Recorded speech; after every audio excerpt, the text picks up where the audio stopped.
General Yahya Khan ने जब 1969 में 1962 का कॉन्स्टिट्यूशन एब्रोगेट किया तो जो नई चीज़ वो लेकर आए थे वो था लीगल फ्रेमवर्क ऑर्डर, जो कि 1970 में लाया गया और इसको इम्प्लीमेंट भी करवाया गया। आइए देखते हैं कि इसके मेन पॉइंट्स क्या थे। पहली चीज़ तो ये कि 1 unit was eliminated from west Pakistan and all 4 provinces were restored. जैसा मैंने पहले आपको बताया कि 2 यूनिट बना दिए गए थे, ईस्ट पाकिस्तान और वेस्ट पाकिस्तान, लेकिन वेस्ट पाकिस्तान को 1 यूनिट से हटाकर चारों सूबों को रिस्टोर कर दिया गया था।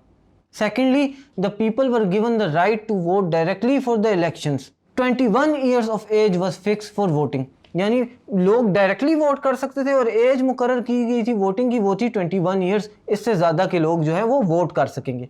Third, the equal distribution of seats of National Assembly between provinces was eliminated and all provinces were given seats according to their population. The total number of seats of the National Assembly was 313. जैसा मैंने आपको बताया कि जो equal representation थी उसको ख़त्म कर दिया गया था और पॉपुलेशन की बुनियाद पर जो प्रोविंसेस थे उनको सीट्स दी गई थी। टोटल सीट्स नेशनल असेंबली की 313 थी, उसमें से 13 सीट्स जो हैं वो रिजर्व रखी गई थी वुमेन के लिए, और साथ ही साथ वुमेन जो हैं या ख़वातीन जो हैं वो जनरल इलेक्शंस या जनरल सीट पर भी राइट रखती थी कॉन्टेस्ट करने के लिए। एक और पॉइंट ये था इसमें कि the minimum age of the candidate was fixed at 25 years to contest the elections. 25 साल की मिनिमम एज होनी चाहिए थी अगर आपने इलेक्शंस के अंदर कॉन्टेस्ट करना है। फिफ्थ पॉइंट इसका ये था, if the new national assembly fail to draft a constitution within 120 days the assembly would be dissolve.